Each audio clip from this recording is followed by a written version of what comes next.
Cuando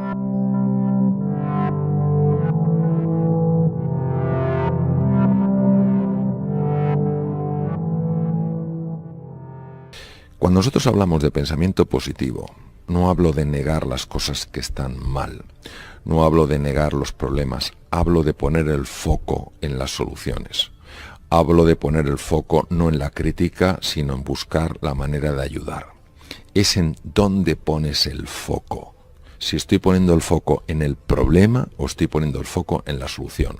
Si estoy poniendo el foco en lo que no me gusta de la otra persona o estoy poniendo el foco en lo que esa persona tiene en común conmigo. Esa persona, igual que yo, tiene anhelos, tiene ilusiones, tiene luchas internas, tiene preocupaciones. De esto es de lo que habla el pensamiento positivo. Y lo que ya es difícil de negar por la cantidad de evidencia científica que hay, es que cuando una persona pone el foco en lo positivo, el organismo empieza a responder de una manera radicalmente distinta.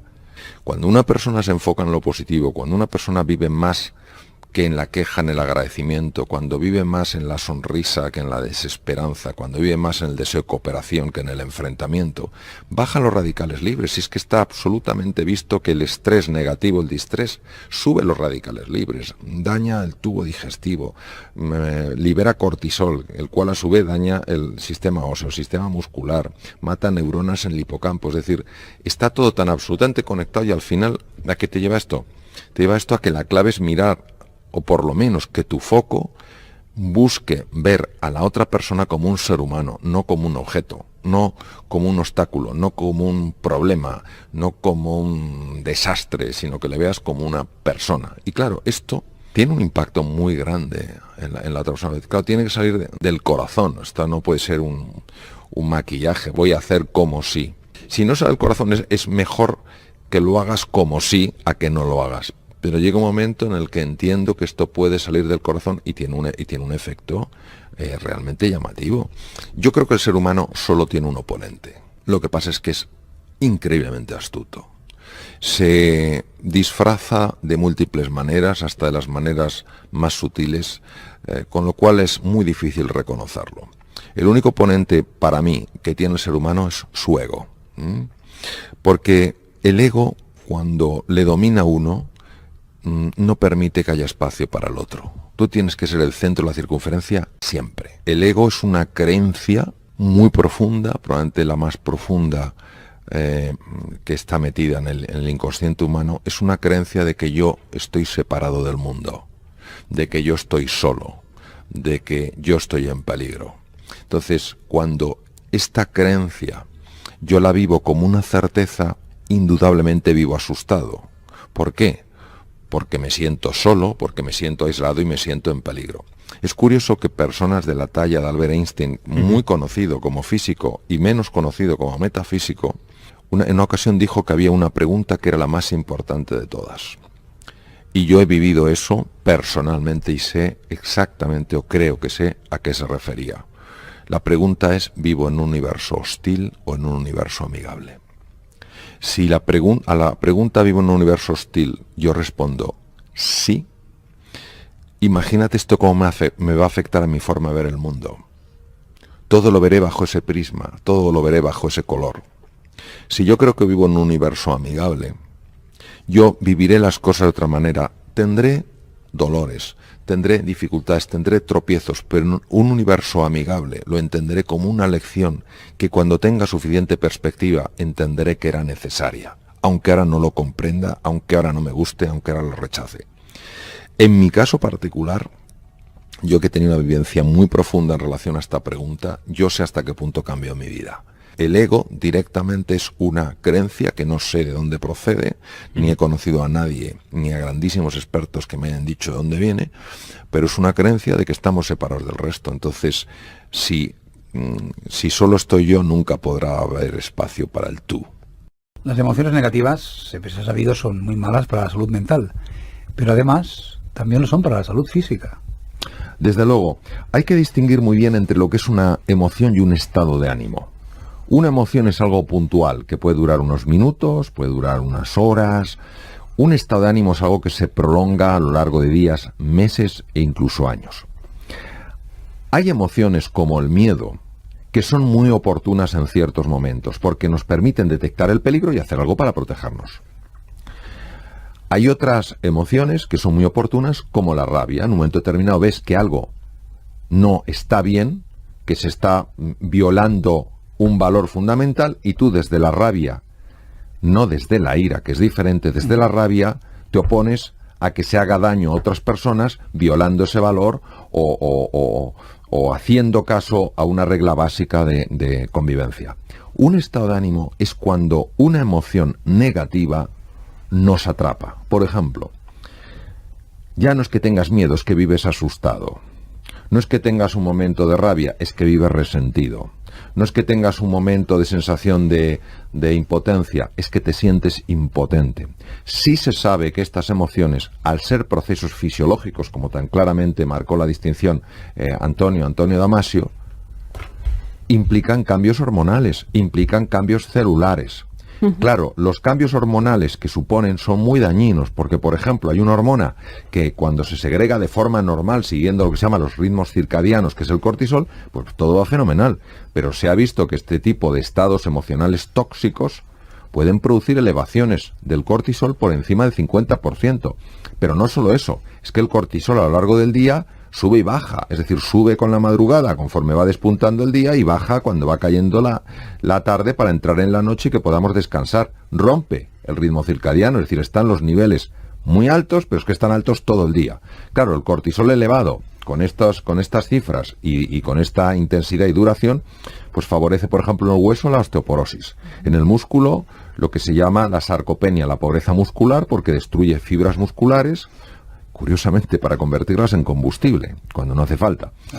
Sube los niveles de glucosa, con lo cual favorece la diabetes tipo 2 o diabetes del adulto. Además, sobrecarga el corazón, favorece la hipertensión arterial, produce un nivel aumentado de lípidos, triglicéridos y colesterol, daña el sistema inmunitario, es decir, no hay una sola parte de nuestro organismo que no lo toque. Por eso sí que tenemos que ser cautos, aceptar perfectamente que tenemos nuestra fragilidad, que tenemos nuestra vulnerabilidad, que tenemos momentos de miedo, momentos de desesperanza, momentos de frustración, pero no vivir en estos estados tan dañinos. ¿Pero qué parte del pesimismo podríamos decir que es genético y qué parte es aprendido? Vamos a ver. Esto es si bien es cierto que antes he dicho, ante la pregunta de King, que el 40%, dicho de una manera muy sencilla, es genético, y el 60% aprendido, ahora esta pregunta, Silvia, implica una mayor profundización. Vamos a ver. Esto es como el color verde. El color verde es la mezcla del amarillo y el azul. Pero no se pueden ver dentro del verde el amarillo y el azul porque han formado una unidad. Es decir, no es que sobre la genética se añada la cultura, es que la propia cultura puede alterar la genética. Entonces ya estamos hablando de algo muchísimo más sofisticado, como ha demostrado una ciencia que se llama la epigenética, y lo que podemos decir, y se resumía muy bien en el comienzo, es lo que decía don José Ortega y Gasset: no somos un participio, sino que somos un gerundio. No estamos hechos del todo, sino que nos vamos haciendo. Nacemos con una tendencia, con una inclinación, a veces a ver las cosas más negativas, pero a base de entrenarnos, desarrollando la fuerza del carácter, nosotros podemos darnos la vuelta como un calcetín. No es que esa tendencia no exista, lo que pasa es que ya no está presente en nuestra vida, porque hay otras formas de ser y otras formas de estar en la vida que han suplido ampliamente esa inclinación, y entonces de alguna manera ya nosotros lo que expresamos es radicalmente distinto. De hecho, las neurociencias, han descubierto que con nuestras decisiones podemos alterar la huella genética, ¿no? Esto es lo que estudia la epigenética incluso de las siguientes generaciones. Sí, vamos a ver, yo honestamente creo que vivir de acuerdo a las emociones es un error. Y es un error que se paga muy caro. Voy a explicar por qué. Las emociones fluctúan más que el viento. Un día no sabes por qué te levantas contento, otro día te levantas triste. Si nosotros dependemos de nuestro estado de ánimo para actuar de una forma u otra, pues estamos completamente dependiendo de cosas que inicialmente da la sensación que no podemos gestionar. Sin embargo, las decisiones sí que pueden marcar nuestra vida. Por ejemplo, ¿hay una emoción que es el miedo? Claro que sí. pero hay una decisión que es la valentía. Si yo decido ser valiente a pesar de mi miedo, como muy bien describió hace muchos años William James, el gran psicólogo norteamericano, acabaré sintiéndome valiente, mi miedo se disipará. Si fuéramos más conscientes del poder que tienen nuestras decisiones para transformar nuestra vida, seríamos más firmes a la hora de tomar decisiones importantes y dejaríamos de estar menos orientados por algunas de las emociones que, como comentaba antes, nos llevan de un lado para otro. Lo que pasa es que hay personas que son pesimistas sin saberlo, ¿no? Que son pesimistas inconscientemente. ¿Cómo nuestros oyentes pueden detectar ese pesimismo inconsciente? Todas las criaturas vivas están abiertas a lo que se llama el feedback, es decir, a la retroalimentación, a información del entorno que actúa como un espejo que le va diciendo cómo va. A las personas nos cuesta muchísimo que nos den feedback, porque lo valoramos como un juicio. Y cuando alguien da feedback, normalmente no da información, da un juicio, con lo cual reafirma la idea de esta persona de que el feedback solo sirve para dañar. Un feedback es información lo más objetiva posible, que se presenta no como la verdad, sino como un regalo a otra persona, para que si esa persona lo considere oportuno, lo valore a la hora de redirigir su camino o replantearse su postura. Como no nos gusta recibir feedback y como encima lo damos mal, pues es muy difícil que tengamos una sensación de dónde estamos de verdad. ¿En qué parte del cerebro yace nuestra actividad, doctor? O sea, ¿dónde, digamos, hace explosión ese momento eureka de revelación o nuestra de epifanía? Creatividad. Nuestra creatividad, perdón. La actividad creativa. Bueno, sí, creatividad. La creatividad tiene dos grandes dimensiones. Desde hace tiempo se conoce muy bien, gracias a los experimentos del profesor Sperry, que ganó el Premio Nobel de Medicina en 1982, se conoce muy bien que el hemisferio cerebral izquierdo y el hemisferio cerebral derecho, y para que un poco nuestros oyentes tengan una imagen, sería como la forma de una nuez, se parece muchísimo a una nuez, pues el lado izquierdo es mucho más analítico, es mucho más racional, es mucho más lógico, mucho más matemático, y el lado derecho es más imaginativo, es más holístico, es decir, ve las cosas de forma más global, vincula más pues los distintos elementos, etcétera, etcétera. Sabemos que en el proceso creativo hay una serie de etapas. La primera etapa es una persona que empieza a darle vueltas a las cosas, empieza a leer, empieza a estudiar y empieza a reflexionar.